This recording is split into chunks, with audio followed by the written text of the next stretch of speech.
जय माता दी दोस्तों, स्वागत है आपका हमारे YouTube चैनल पर। आज मैं आपको चैत्र पूर्णिमा व्रत के बारे में बताऊंगी। चैत्र मास की शुक्ल पक्ष की पूर्णिमा तिथि को चैत्र पूर्णिमा कहते हैं। चैत्र हिंदू नववर्ष का प्रथम मास होता है, इसीलिए इसे प्रथम चंद्रमास भी कहा जाता है।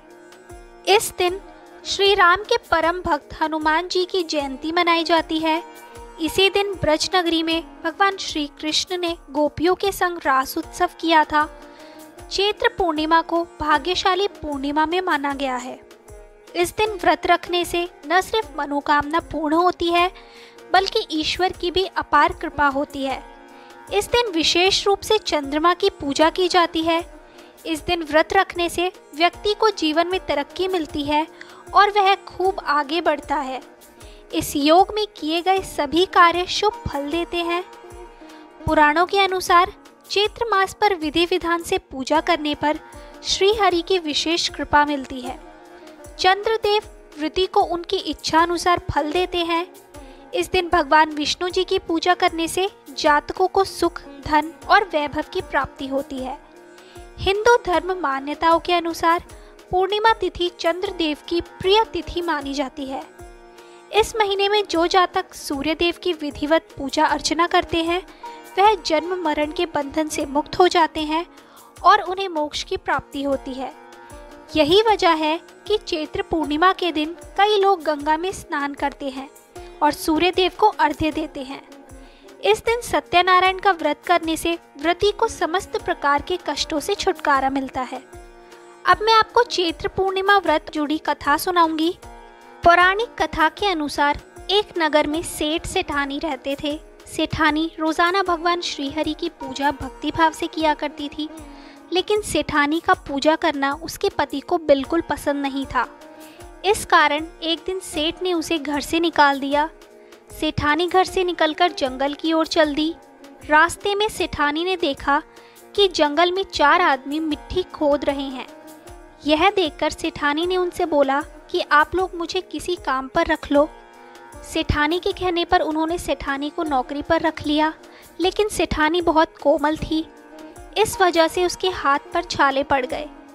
यह देख चारों आदमी ने सेठानी से काम छोड़ने की बात कही। उन्होंने कहा कि इसकी जगह तुम हमारे घर का काम कर लो। सेठानी के मान जाने पर वे उसे अपने घर ले गए। वहाँ वे चारों आदमी 4 मुट्ठी चावल लाते और उसे बांटकर खा लेते। यह देख सेठानी को बहुत बुरा लगता। इसे देख सेठानी ने उन चारों आदमियों को 8 मुट्ठी चावल लाने को कहा। सेठानी की बात मानकर चारों आदमी 8 मुट्ठी चावल लाए। इन चावलों का सेठानी ने भोजन बनाया और भगवान विष्णु को भोग लगाकर सभी आदमियों को परोस दिया।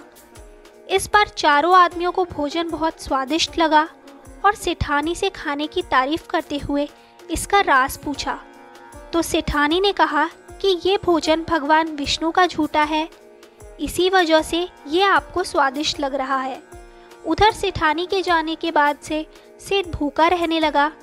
आसपास के लोग उसे ताने मारने लगे कि ये पत्नी की वजह से ही खाना खा रहा था।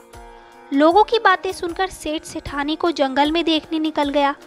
रास्ते में उसे वही 4 आदमी मिट्टी खोदते हुए दिखाई दिए। सेठ ने उन्हें कहा कि तुम मुझे काम पर रख लो।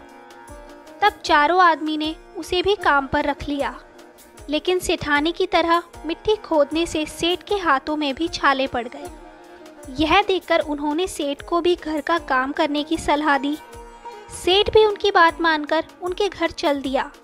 घर पहुंचकर सेठ ने सेठानी को पहचान लिया, लेकिन सेठानी घूंघट में होने के कारण सेठ को पहचान नहीं पाई। हर दिन की तरह इस बार भी सेठानी ने भगवान विष्णु को भोग लगाकर सभी को खाना परोस दिया, लेकिन जैसे ही सेठानी सेठ को खाना परोसने लगी तो भगवान विष्णु ने सेठानी का हाथ पकड़ लिया और कहा कि ये तुम क्या कर रही हो।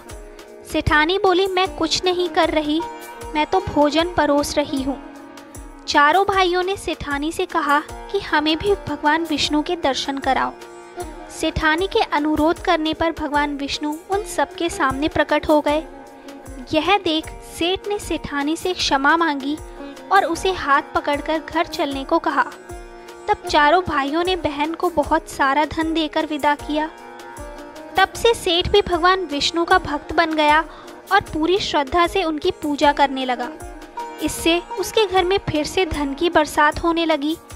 ऐसी मान्यता है कि इस दिन व्रत रखने से सत्यनारायण भगवान के साथ हनुमान जी, प्रभु श्री राम और माता सीता की कृपा भी प्राप्त होती है। तो दोस्तों, ये थी सत्यनारायण भगवान की व्रत कथा। आपको ये कथा कैसी लगी हमें कमेंट करके ज़रूर बताएं। अच्छी लगी हो तो हमारे चैनल को सब्सक्राइब करें और शेयर करना ना भूलें।